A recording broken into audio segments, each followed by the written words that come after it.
Puissance, c'est effectivement d'avoir les petites jambes de la guêpe et le gros corps qui est là, qui parle puissance, puissance, puissance, mais qui n'a pas les jambes pour porter et avancer. La présence du Saint-Esprit, c'est vraiment un ensemble et il faut qu'on ait les jambes pour avancer et communiquer l'Évangile. Alléluia. Amen. Alors, on a parlé de la venue de l'Esprit en nous. En nous, on a dit avant-hier et hier, le Saint-Esprit qui vient en toi te fait naître de nouveau. Donc la nouvelle naissance, c'est lié au salut, c'est lié à l'adoption, c'est lié à ton identité de fils et de fille. Ça ne change pas. Par contre, le baptême dans le Saint-Esprit, donc la plénitude, l'immersion, cette bouteille d'eau remplie mais plongée dans l'eau qui est extraordinaire, qui navigue, cette bouteille immergée, baptisée dans le Saint-Esprit, l'objectif est différent du baptême dans le Saint-Esprit. On peut vivre l'expérience en même temps, être né de nouveau, être baptisé, ou de façon distincte, peu importe cela, mais l'objectif est différent. Le baptême du Saint-Esprit te met à part, te consacre pour le service de Dieu. Et l'apôtre Dadi nous en a parlé fortement hier soir dans cette idée de consécration. Il nous a interpellés, c'était très très fort et très interpellant pour nous. Le baptême dans le Saint-Esprit, c'est le potentiel de Dieu sur toi pour te donner la capacité de le servir dans ce monde. C'est la puissance de Dieu sur ta vie qui te donne le potentiel de Dieu pour bénir ceux et celles qui sont autour de toi. Mais non avec ta force, avec sa force. Et il y a aussi une dimension dans le baptême dans le Saint-Esprit. Il dit, vous recevez une puissance et vous serez mes témoins, littéralement martyrios, c'est-à-dire martyrs. Le baptême du Saint-Esprit est aussi la capacité de Dieu pour traverser au travers de la souffrance. La plénitude de l'Esprit, la présence du Saint-Esprit te permet de traverser des choses que humainement tu n'arriverais pas sans sa présence. Et c'est pourquoi tu peux supporter certaines trahisons, certains abandons, certaines choses qui peuvent aller très loin parfois dans ta vie, parce que la plénitude est là sur ta vie. Alléluia.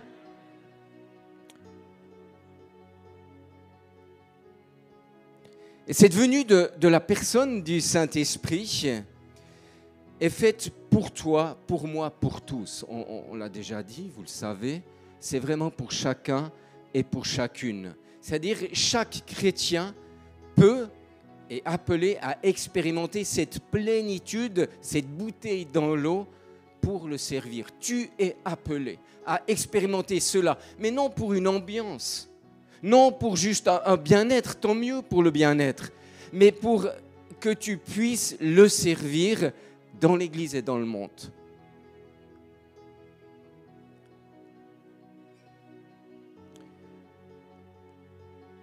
Les 5 ministères, apôtres, prophètes, docteurs, pasteurs, évangélistes, c'est la gouvernance de l'Église. Ce sont des dons, des cadeaux, des appels que Dieu fait aux hommes, des appels spécifiques, des personnes que Dieu établit pour coordonner son peuple, pour harmoniser son peuple, pour former. Les 5 ministères ont pour but de former les chrétiens à être aptes à accomplir leur propre service, leur propre vocation, leur propre ministère. Je ne parle pas des 5 ministères là. Et donc, ces 5 ministères ont pour objectif de donner la maturité à chaque chrétien, à chaque enfant de Dieu pour pouvoir marcher. Et la force d'un ministère, ce n'est pas de faire, mais c'est d'apprendre à faire. La force d'un évangéliste n'est pas d'être évangéliste, c'est d'apprendre aux autres à être évangéliste. La force d'un pasteur, ce n'est pas d'être pasteur, c'est d'apprendre aux autres à être pasteur. Amen. Donc l'onction posée sur les ministères, c'est une attraction.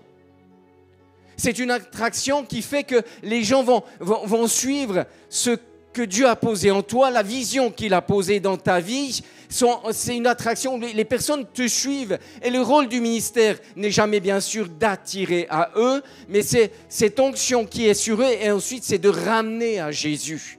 Et jamais de ramener à une dépendance de soi. Et ce qui est extraordinaire de voir dans cette église, où cette attitude, ce cœur qui est là, où Jésus est vraiment glorifié et Jésus seul. Amen. de ne jamais utiliser les capacités que Dieu nous a données pour attirer à nous ou pour des intérêts propres et personnels. Le bon berger donne sa vie pour ses brebis. C'est le cœur des ministères. Et les apôtres et les prophètes sont des ministères de fondation. Les apôtres et les prophètes sont des ministères de fondation. Et lorsque vous construisez une maison, vous travaillez d'abord les fondations pour que la maison soit solide. Mais les fondations, elles sont dans la terre, elles sont dans la poussière, elles sont dans la boue. Et les apôtres et les prophètes sont des ministères qui travaillent dans les fondations. Et si j'ai bien compris, il peut arriver que vous perdiez vos plus belles chaussures dans le service. C'est bien ça? Alors ce soir, moi j'aimerais vous encourager, peuple de Dieu, j'aimerais vraiment déjà encourager ceux qui servent. Et j'aimerais motiver chacune à prendre votre place, à vous lever pour le servir. Alléluia. Amen. Nous allons lire un texte que nous connaissons bien dans Ésaïe 61. On peut se lever, versets 1 à 4.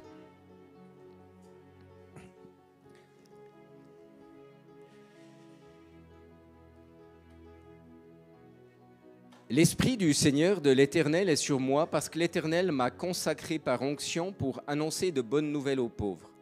Il m'a envoyé pour guérir ceux qui ont le cœur brisé, pour proclamer aux déportés la liberté et aux prisonniers la délivrance. Pour proclamer une année de grâce de l'Éternel et un jour de vengeance de notre Dieu, pour consoler tous ceux qui sont dans le deuil. Pour donner aux habitants de Sion en deuil une belle parure au lieu de la cendre, une huile de joie au lieu du deuil, un costume de louange au lieu d'un esprit abattu. On les appellera alors térébintes de la justice, plantation de l'Éternel, destinée à manifester sa splendeur. Ils reconstruiront sur d'anciennes ruines, ils relèveront les décombres du passé, ils rénoveront des villes dévastées, des décombres vieux de plusieurs générations. Seigneur, bénis ta parole dans nos cœurs. Seigneur, tu as reconstruit nos vies, tu as rebâti nos vies, mais tu nous as établis pour rebâtir d'autres vies. Et on te bénit pour cette grâce. En ton nom, Jésus. Amen. Amen. Nous pouvons prendre place. La première chose, c'est que l'Esprit, le baptême de l'Esprit, et l'Esprit te met à part. L'Esprit de l'Éternel est sur moi parce que l'Éternel m'a consacré par onction. Lorsque Jésus va lire ce texte dans l'évangile de Luc et qu'il prend ce texte, il démarre son ministère. Il a l'âge de 30 ans quand il va lire ce texte dans la synagogue. C'est le début de son ministère, de son appel, dans sa vocation qui durera seulement 3 années. Il lit ce texte lorsqu'il a 30 ans et 30 ans c'est normal car c'est l'âge où les Lévites, la tribu choisie par Dieu, pouvaient commencer à le servir. Jésus est notre souverain sacrificateur. Et donc, il a commencé à 30 ans. OK.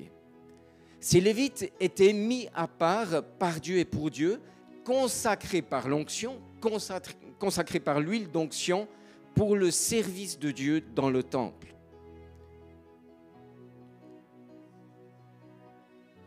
En tant que chrétien, toi ici ce soir, l'onction, le baptême dans le Saint-Esprit, le Saint-Esprit sur ta vie, le Saint-Esprit en toi et sur toi, te consacre pour son service, te met à part pour son service. Tu es mis à part, tu es consacré pour le service de Dieu. Je ne parle pas là des 5 ministères, mais tu es en tant que chrétien consacré, mis à part pour le service de Dieu. Peut-être... elle est bien aimée, je dirais les 5 ou 6, pardon, je n'arrive pas à compter, 6 qui sont devant. Vous pouvez vous lever juste, c'est pour donner une image. Si vous êtes à l'armée, il arrive parfois que des personnes soient choisies pour une mission spéciale. Et ces gens qui sont choisis pour une mission spéciale, le général, le colonel, va les appeler et ils vont devoir faire 1 ou 2 pas en avant. Et moi, j'aimerais que vous fassiez chacun 1 ou 2 pas en avant, si vous voulez bien. Voilà. Merci. C'est une image qui est donnée pour te dire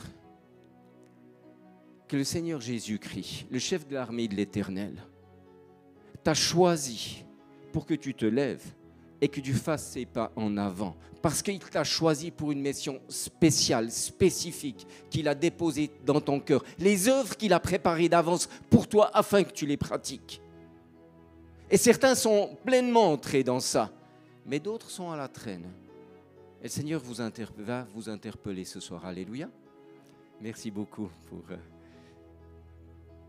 1 Pierre 2,9. Vous, au contraire, vous êtes un peuple choisi, des prêtres royaux, une nation sainte, un peuple racheté afin de proclamer les louanges de celui qui vous a appelé des ténèbres à sa merveilleuse lumière. Alors il y a plusieurs textes qui parlent de ça, ce que l'on appelle le sacerdoce universel, mais il s'adresse à toute l'Église, à chaque croyant. Vous êtes un peuple choisi, des prêtres royaux, des rois et des prêtres. Alors, pour toi, pour moi, il y a ce même appel, il y a cette même vocation, ce même sacerdoce. Nous sommes mis à part, tu es mis à part pour exercer un sacerdoce royal. Dieu a déposé la présence, la puissance, la personne de son esprit sur ta vie pour te mettre à part, pour que tu exerces un sacerdoce, c'est-à-dire un service pour lui. Pour que tu le fasses en faveur de Dieu dans ce monde, en faveur de Dieu dans l'Église. Tu es de la sélection royale. Cela veut dire quoi? Cela veut dire que Dieu t'a choisi personnellement. Je vous ai fait vous lever, mais personnellement. Au milieu de 8 milliards d'habitants qu'il y a sur cette planète. 8 milliards, c'est pas mal, c'est beaucoup. Et Dieu t'a choisi toi. Dieu t'a choisi toi et t'a dit, viens en avant, je t'appelle. Je t'appelle. Je t'appelle. Lève-toi, viens, je t'appelle. Et c'est vraiment l'appel de Dieu pour plusieurs. Dieu t'a localisé. Je sais que vous aimez bien ce terme. Dieu t'a localisé. Hein? Il y a les satellites qui vous repèrent, il y a le GPS, il y a Google, etc. Ça, c'est une chose. Mais Dieu t'a localisé pour te mettre à part. C'est-à-dire que quand Dieu t'a vu, Dieu ne t'a pas écarté et mis de côté.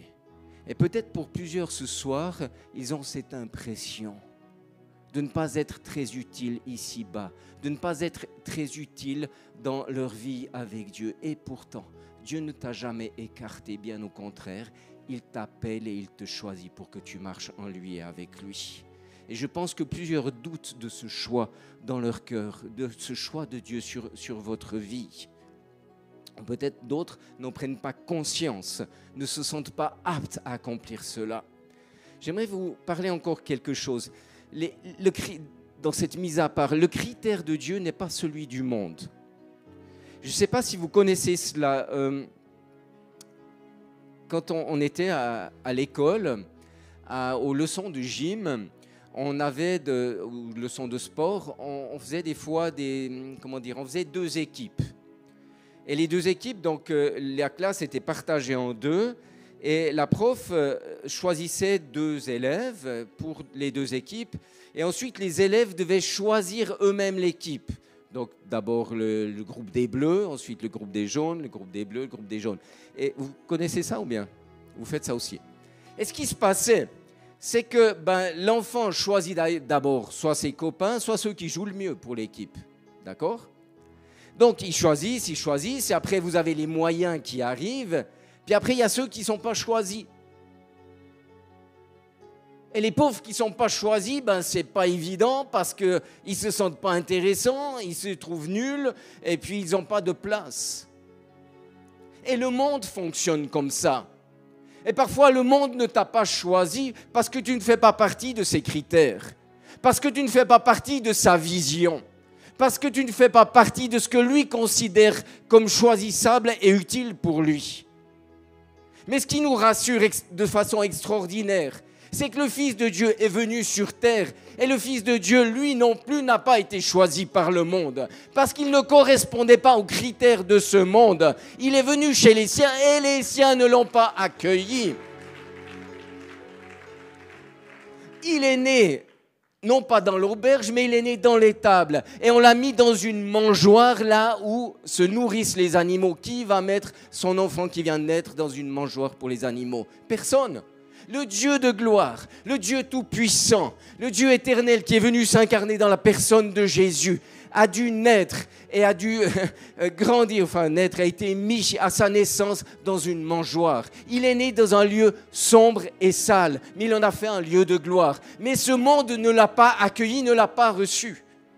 Tout comme toi dans ta vie, bien souvent, tu as été mis à l'écart, mis de côté, parce que pas intéressant pour ce monde. Mais j'aimerais te dire que le cœur de Dieu est tout à fait différent. Si les hommes t'ont mis de côté, Dieu ne te mettra jamais à l'écart. Bien au contraire. Alors que les autres t'ont oublié, lui ne t'a pas oublié, mais il te regarde. Il t'appelle à te lever et à venir devant. Alléluia.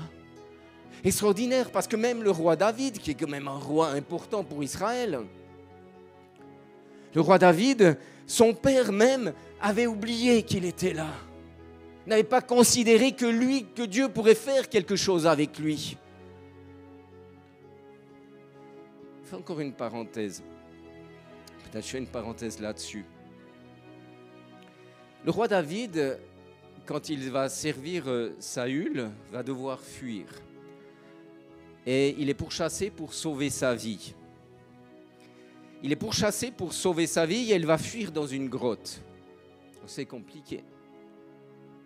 Il a tous les risques de mourir, toute une armée est à ses trousses. Il se dit, dans une grotte, je suis tranquille, je suis un peu en sécurité, les gens ne vont pas venir me trouver. Et alors qu'il est dans cette grotte, il est dit qu'il y a 400 personnes qui sont venues le rejoindre. Donc, pour se cacher et être discret, c'est compliqué. Mais les 400 personnes qui sont venues le rejoindre, il est dit que c'était des gens avec des problèmes, des gens avec des dettes, des gens avec des difficultés. Donc, au lieu de trouver 400 personnes qui viennent le fortifier, il trouve 400 problèmes qui viennent le rencontrer. Mais de ces 400 problèmes qui viennent le rencontrer, il va en faire 400 solutions. Parce que la plus puissante armée qu'a connue Israël va naître à ce moment-là, dans cette grotte, alors qu'ils sont en fuite, alors qu'ils sont pourchassés. Alléluia. Et toi, tu ne vois pas ce qui se passe dans ta vie. Tu es peut-être complètement à l'écart et mis de côté des autres. Même dans ta famille, c'est compliqué. Mais le regard de Dieu, il est autre. Parce qu'il n'a pas les critères de ceux et celles qui t'entourent, de ceux et celles qui t'oppressent, de ceux et celles qui pensent différemment. C'est la grâce de Dieu. Alléluia.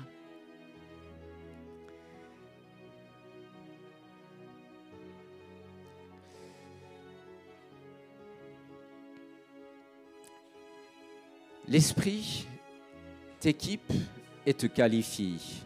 On va lire encore, je reprends le verset 1 et verset 4.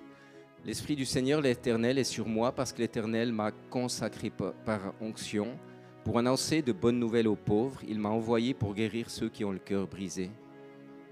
Pour guérir ceux qui... Je peux juste m'arrêter là-dessus. Pour guérir ceux qui ont le cœur brisé. L'Esprit de Dieu sur ta vie, la présence, le baptême dans le Saint-Esprit, il est là sur toi pour que tu aies ce cœur pour guérir les cœurs brisés, pour consoler les affligés, pour rebâtir d'anciennes ruines. Tu parles en langue, alléluia. Tu es plein de feu et d'enthousiasme, alléluia. Mais tout ça est posé sur toi pour que tu sois là pour eux. Pour guérir ceux qui ont le cœur brisé, pour proclamer aux déportés la liberté et aux prisonniers la délivrance. La présence, la personne du Saint-Esprit te donne la capacité de transformer des situations, de changer des situations désespérées, des situations qui sont mortes, qui sont fichues, où c'est complètement fini pour les personnes. Mais la puissance de Dieu en toi te donne la capacité de redonner vie là où il y a la mort, de redonner vie où tout semble perdu et fini. C'est vrai pour ta vie, mais ce soir, on ne parle pas trop de nous, de nous-mêmes, mais on parle de ceux qui sont autour de nous. On parle de nous dans le sens où tu as la capacité de Dieu en toi pour changer cela.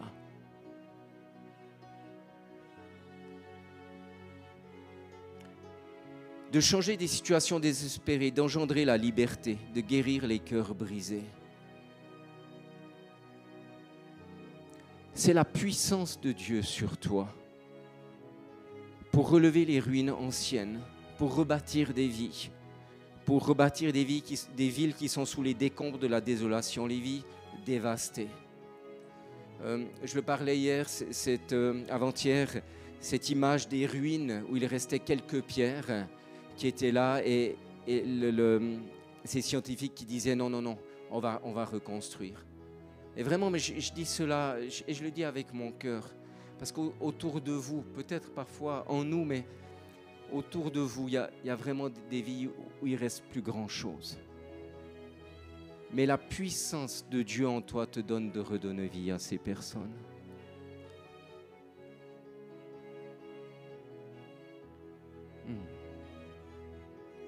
L'Esprit, c'est cette puissance créatrice sur toi ou sur l'Église pour redonner espérance, pour redonner grâce et vie.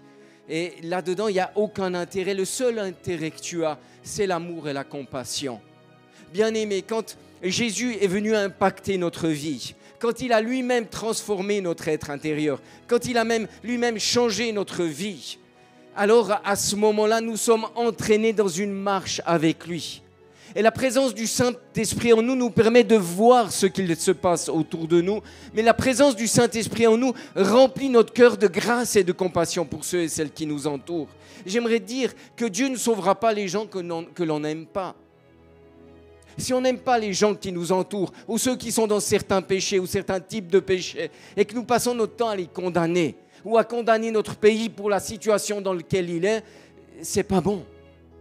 Nous sommes appelés à aimer. Nous sommes appelés à lutter, il est vrai, à ne pas accepter certaines choses, mais nous sommes appelés à manifester une compassion et une grâce. Et l'Esprit ouvre nos yeux pour voir ce qu'il se passe autour de nous, non pas uniquement physiquement, mais spirituellement, pour voir les cœurs de détresse qui sont autour de nous. Il y a des cœurs qui saignent, il y a des cœurs qui sont blessés, il y a des cœurs qui sont touchés. Vous le savez, vous voyez ça tous les jours, comme nous aussi en Suisse dans certaines circonstances, mais vous voyez ça autour de vous.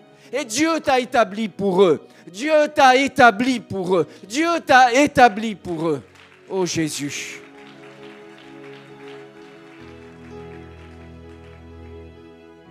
Cette puissance créatrice est sur ta vie.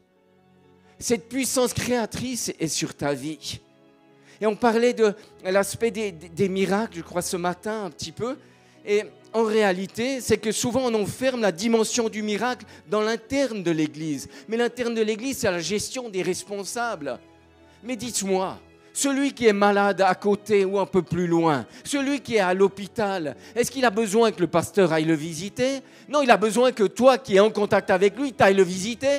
Et tu n'as pas forcément besoin de demander au pasteur de venir prier. Tu es assez grand pour prier pour.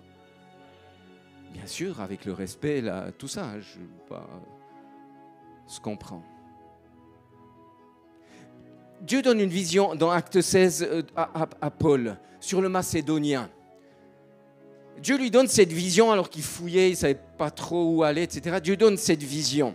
Et il voit un Macédonien qui le supplie et qui dit « Mais secours-moi » Les habitants de Ngoyo et plus loin crient « Secours-moi ! Secours-moi » Et cette vision, elle s'adresse à Paul, mais elle s'adresse à toi et à moi. De ce Macédonien, de ce Ponténégrin, comment on dit, qui dit, mais secours-moi, secours-moi. Il y a un cri du cœur, il y a un cri qui sort de la terre même.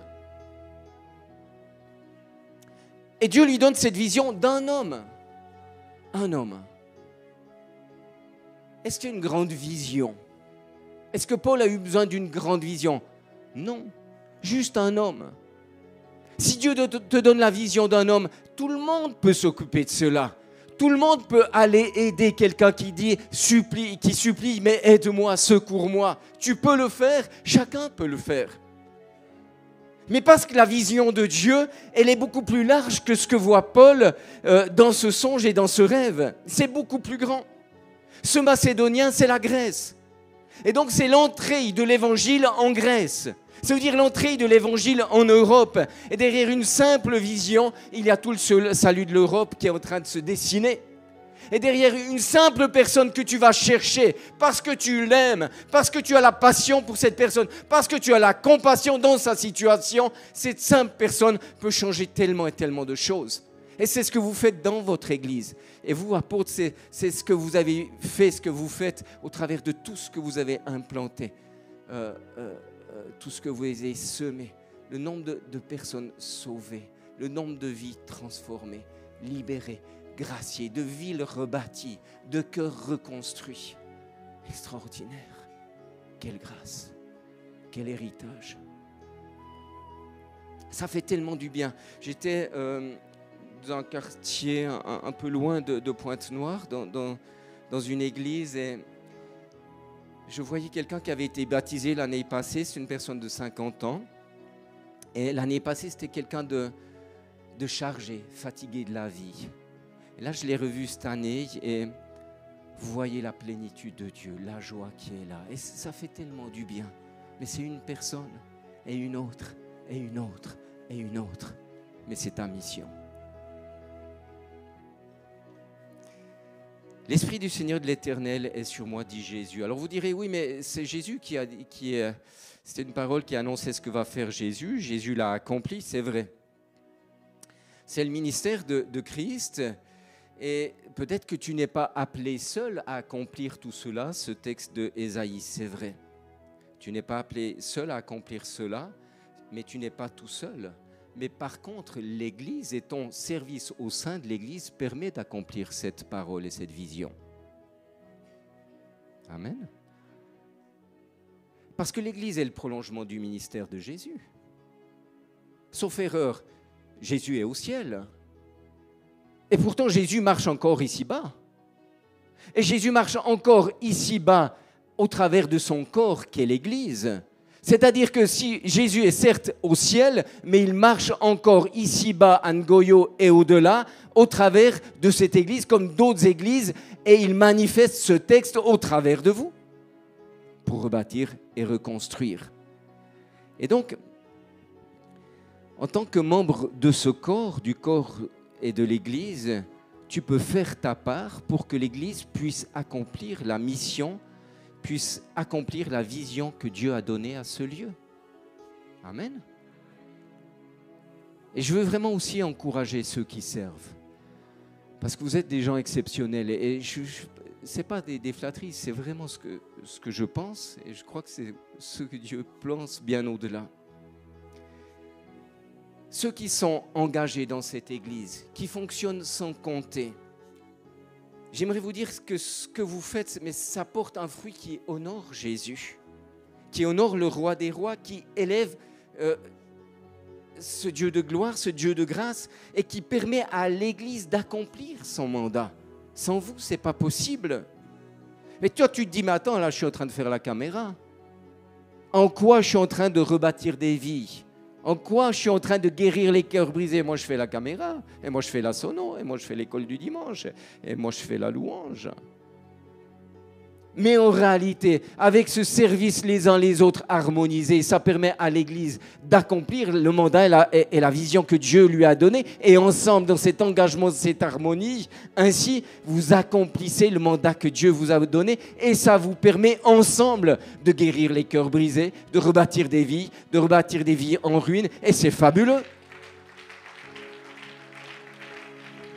Parce que c'est la qualité de la louange, c'est la qualité du live, c'est la qualité de l'ensemble. C'est extraordinaire.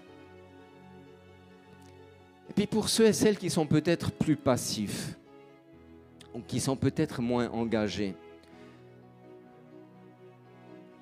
j'aimerais peut-être que vous encourager à aller plus loin. Vous encourager à vous lever. À vous lever et à prendre conscience de l'appel. Que si l'Esprit de Dieu est sur ta vie, ce n'est pas pour que tu restes assis sur ta chaise. C'est-à-dire le baptême dans le Saint-Esprit nous permet effectivement de parler en langue, de manifester les dons spirituels, etc.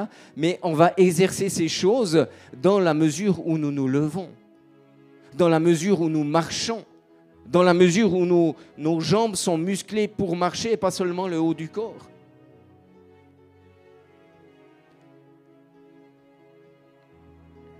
Alors tu dis peut-être, mais je ne suis pas à la hauteur, je n'ai pas le niveau. Non, laisse ça.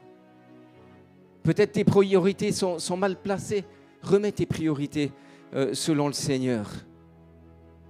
Parce que sur cette église, il y a un vêtement, ce sacerdoce, ce vêtement d'onction qui est posé. Cette sacrificature qui a pour objectif la restauration. Alors, moi j'aimerais te dire, mais lève-toi et avance-toi comme ils l'ont fait pour servir au sein de cette église. Pour servir ton Dieu au sein de cette église, bien sûr dans l'harmonie avec les responsables de l'église. Et je finirai peut-être avec ce texte et on va faire un petit exercice si ça va. On va lire Acte 2, versets 17 et 18. On le connaît bien. Dans les derniers jours, dit Dieu, je répandrai de mon esprit sur toute chair. Vos fils et vos filles prophétiseront. Donc on est toujours dans la présence du Saint-Esprit sur chaque vie, sur chaque personne. Le baptême dans l'esprit. Vos fils et vos filles prophétiseront. Alors j'ai une question, est-ce qu'il y a des fils et des filles qui sont là?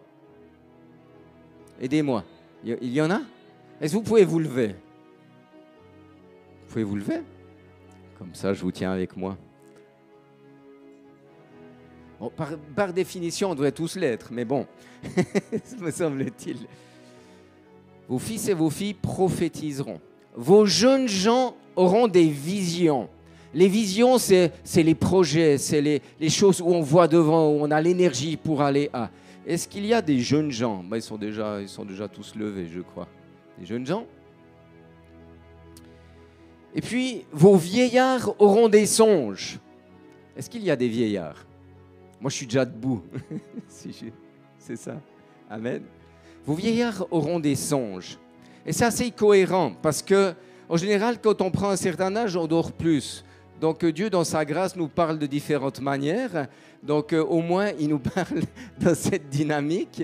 Et puis, pour les plus jeunes, il y a une autre dynamique dans l'esprit. Et c'est extraordinaire. Ce que je veux vous dire, bien-aimés, le Saint-Esprit est pour tous. Le Saint-Esprit est pour toi, et pour moi, et pour nous. Mais l'objectif du Saint-Esprit, c'est vraiment de nous entraîner dans sa mission.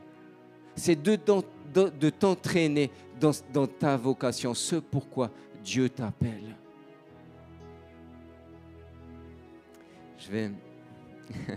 J'aime bien descendre si je me permets, mais peut-être l'équipe, si vous voulez venir, hein, l'équipe des chantres, si vous voulez venir.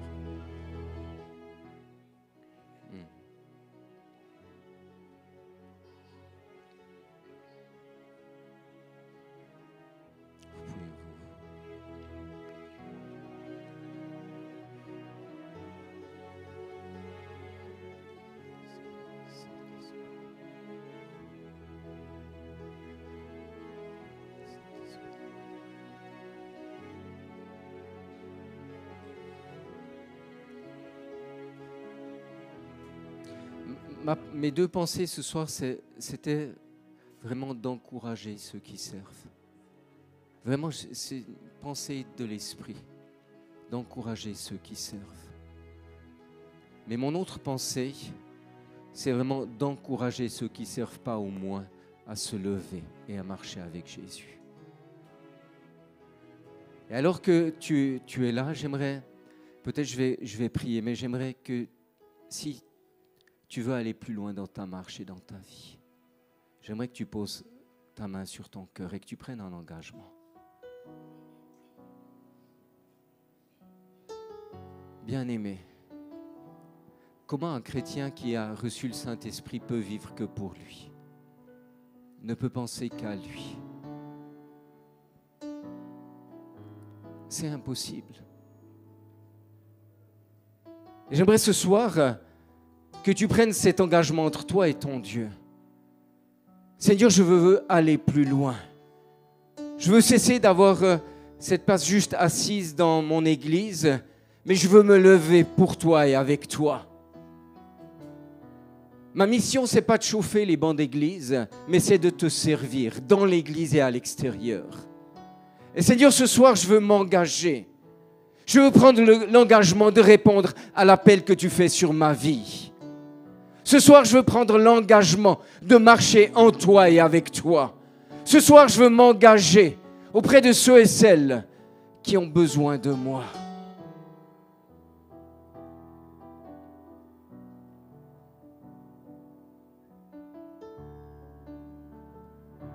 Oh Jésus, Jésus, Seigneur Jésus, Seigneur Jésus. Je vais simplement prier pour vous et après je vais laisser. Seigneur, ce soir, tu poses ta main. Seigneur, tu viens fortifier déjà ceux et celles qui servent dans l'Église, ceux et celles qui sont engagés de diverses manières. Seigneur, tu mets encore une huile d'onction sur leur vie. Seigneur, tu as déposé ta grâce, tu as déposé ton esprit sur leur vie et tu les amènes encore plus loin. Mais je prie pour ceux et celles qui sont plutôt en retrait, ceux et celles qui n'osent pas, ceux et celles qui sont plus à la traîne. Et je prie pour que ce soir, tu les visites. Je prie pour que ce soir, tu descendes sur chacune des vies et que tu enrôles chacun et chacune dans cette armée qui est ici, dans ces lieux, dans l'autorité du nom de Jésus. Et que ce qui paralyse, que ce qui bloque, cesse au nom de Jésus. Que ce qui bloque, cesse au nom de Jésus. Seigneur, étends ta main. Étends ta main. Étends ta main ce soir à cause de ton nom. À cause de ton nom, je vais vous laisser.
Ta volonté ce soir. Ta volonté seule peut nous faire du bien. Ta volonté seule peut changer le cours de l'histoire. Oui, tu es arrivé, Esprit de Dieu. Ce jour-là, à la Pentecôte, pour faire du bien. Ta volonté, Père de gloire, qu'elle s'impose ce soir dans nos vies. Te suppliant, oh Dieu. Tu n'es pas là pour nous, mais pour les autres. Cher Saint-Esprit, c'est vrai que ta présence fait la différence. C'est vrai que ta présence impacte au-delà de ce que l'homme peut faire. C'est vrai que ta présence est capable de sortir de la vallée de l'ombre de la mort. C'est vrai que ta présence, ô Dieu, redonne l'espoir, le sourire. Et donne cette paix que nous n'avons pu obtenir dans le monde, Seigneur. Et ce soir, tu as parlé.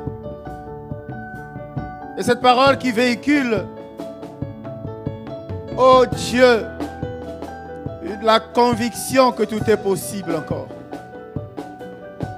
Que tout est encore possible. Nous voulons nous rapprocher de toi, l'Esprit de Dieu. Nous voulons réellement devenir ta demeure est ton temple. Jésus est rentré dans le temple, la maison de son Père. Et il a vu le désordre qui régnait. Et les Écritures nous enseignent qu'il prit un fouet. Et ce soir, nous pensons que ces paroles que nous suivons, que nous écoutons, sont des fouets pour nettoyer et rendre propre la maison du Père. Seigneur, nous te bénissons. Ce sont des actes d'amour manifestes que nous apprécions, ô Dieu. Tu es digne et tu es grand. Que l'honneur, la gloire remonte à toi. Que la gratitude remonte à toi. La reconnaissance à toi. Dans le nom de Jésus, avec toutes nos actions de grâce, nous disons Amen. Acclame, acclame, acclame, acclame pour le Seigneur. Acclame pour le Seigneur.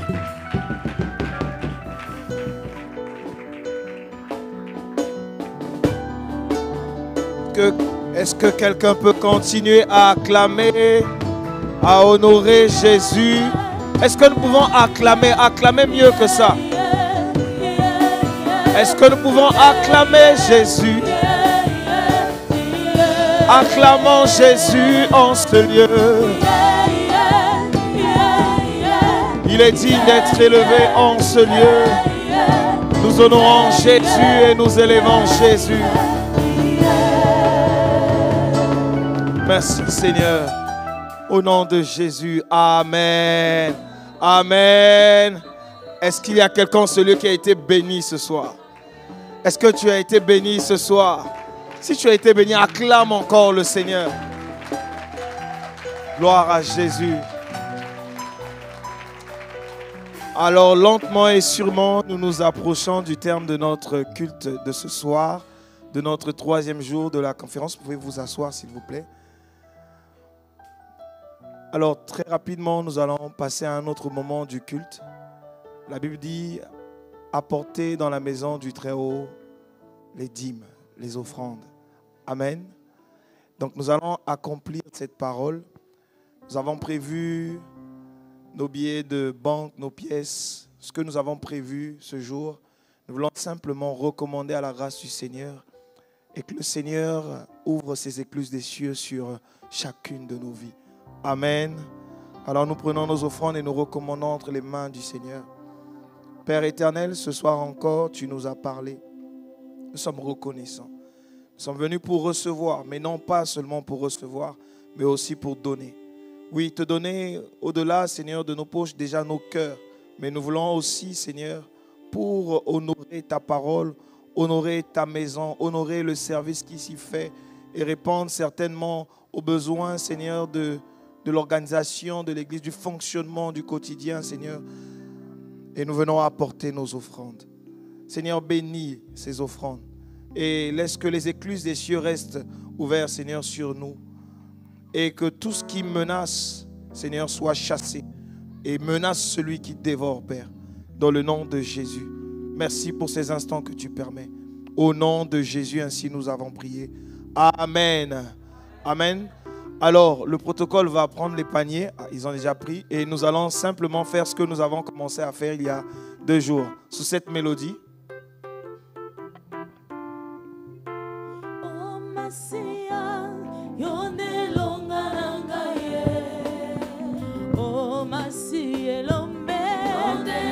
Pendant que tu donnes ton offrande, est-ce que tu peux te tenir debout pour honorer le Seigneur ce soir?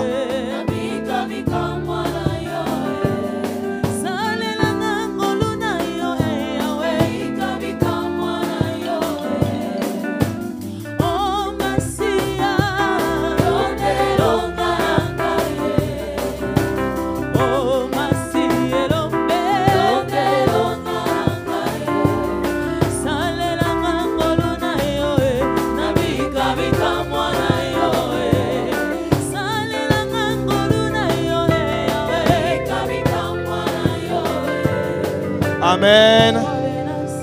Alors l'église par ma voix aimerait reconnaître toutes les personnes qui sont là pour la première fois. Si vous êtes là, est-ce que vous pouvez juste balancer votre main s'il vous plaît?